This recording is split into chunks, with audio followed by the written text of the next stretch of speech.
اللہ جس کا چاہتا ہے رزق فراخ کر دیتا ہے اور جس کا چاہتا ہے تنگ کر دیتا ہے،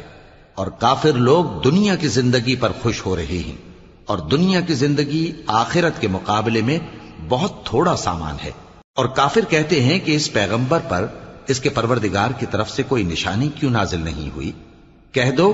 کہ اللہ جسے چاہتا ہے گمراہ کرتا ہے، اور جو اس کی طرف رجوع ہوتا ہے اس کو اپنی طرف کا رستہ دکھاتا ہے، یعنی ان کو جو ایمان لاتے اور جن کے دل اللہ کی یاد سے آرام پاتے ہیں ان کو۔ اور سن رکھو کہ اللہ کی یاد سے ہی دل آرام پاتے ہیں۔ جو لوگ ایمان لائے اور عمل نیک کیے ان کے لیے خوشحالی اور عمدہ ٹھکانہ ہے۔ جس طرح ہم پہلے پیغمبر بھیجتے رہے ہیں اسی طرح اے نبی ہم نے تم کو اس امت میں جس سے پہلے بہت سی امتیں گزر چکی ہیں بھیجا ہے، تاکہ تم ان کو وہ کتاب جو ہم نے